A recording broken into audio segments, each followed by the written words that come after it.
Assalamualaikum warahmatullahi wabarakatuh. Perkenalkan, nama saya Farah Fauzia dengan NIM 1807211000176. Di sini saya akan menjelaskan mengenai media pembelajaran pendidikan agama Islam untuk kelas 4 SD.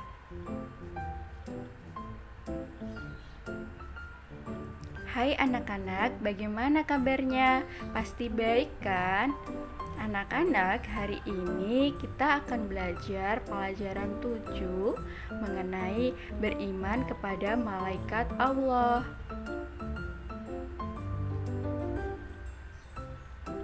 Anak-anak, sebelum itu, mari kita baca ayat berikut ini. A'udzu billahi minasyaitonir rajim. Bismillahirrahmanirrahim. Kullun amana billahi wa malaikatihi wa kutubihi wa rusulih. Yang artinya semuanya beriman kepada Allah, malaikat-malaikatnya, kitab-kitabnya, dan rasul-rasulnya. Anak-anak, ayat di atas menjelaskan kepada kita bahwa orang-orang yang beriman sudah pasti beriman kepada Allah, malaikat-malaikatnya, kitab-kitabnya, dan rasul-rasulnya.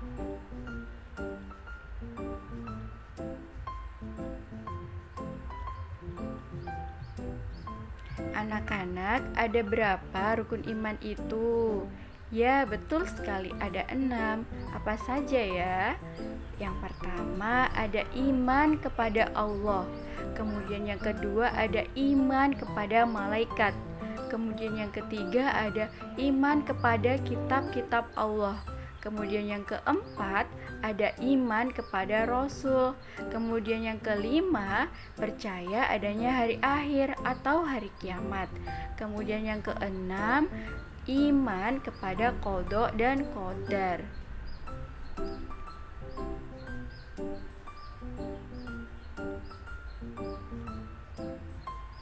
Anak-anak, iman kepada malaikat Allah adalah rukun iman yang keberapa ya?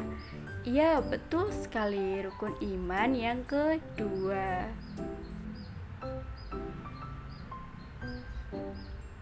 Selanjutnya, kita akan mempelajari tentang makna beriman kepada malaikat Allah. Anak-anak, tahukah kalian makna beriman kepada malaikat Allah itu? Mari kita simak penjelasan berikut ini.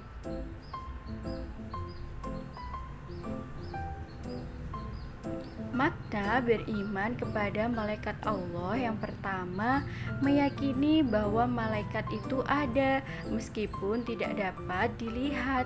Kemudian yang kedua, meyakini bahwa malaikat itu makhluk ciptaan Allah dan tidak boleh disembah.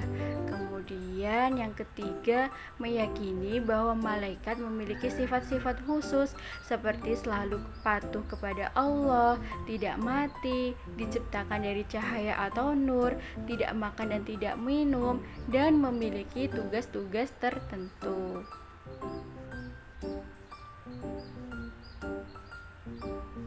Selanjutnya, kita akan mempelajari mengenal malaikat Allah dan tugas-tugasnya. Siapa yang tahu nama-nama malaikat Allah dan tugas-tugasnya? Mari kita simak penjelasan berikut ini.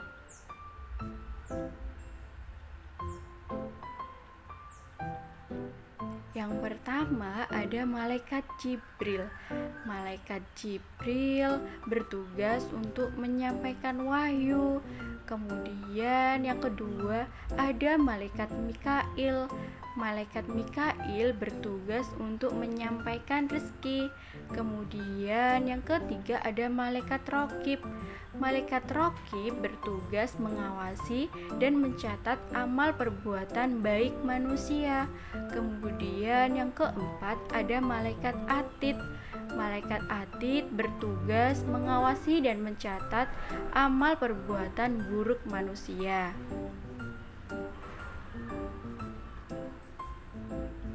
Kemudian yang kelima ada Malaikat Ridwan. Malaikat Ridwan bertugas untuk menjaga pintu surga. Kemudian ada Malaikat Malik. Malaikat Malik bertugas untuk menjaga pintu neraka. Kemudian ada Malaikat Izrail. Malaikat Izrail bertugas untuk mencabut nyawa. Kemudian ada Malaikat Munkar dan Nakir. Malaikat Munkar dan Nakir bertugas untuk memberi pertanyaan di alam kubur. Kemudian yang terakhir ada Malaikat Israfil. Malaikat Israfil bertugas meniup sangkakala jika hari akhir telah tiba.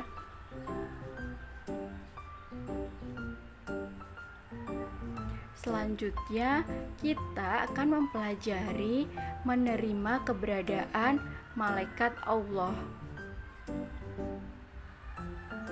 Anak-anak, bagaimana cara menerima keberadaan malaikat Allah? Mari kita simak penjelasan berikut ini.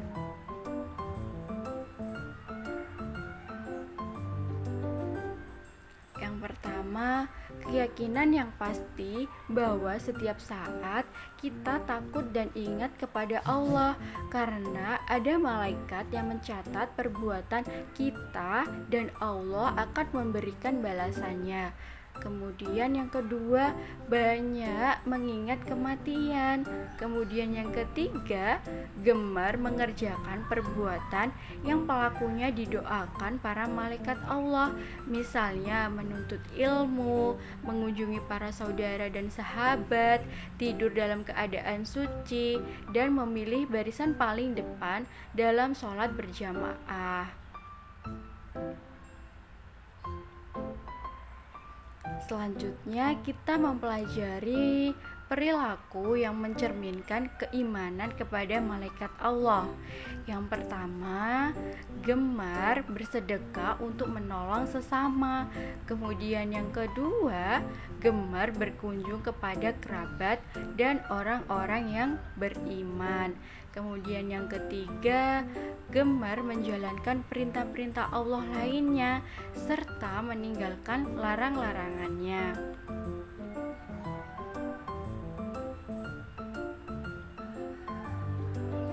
Sekian penjelasan dari saya. Wassalamualaikum warahmatullahi wabarakatuh.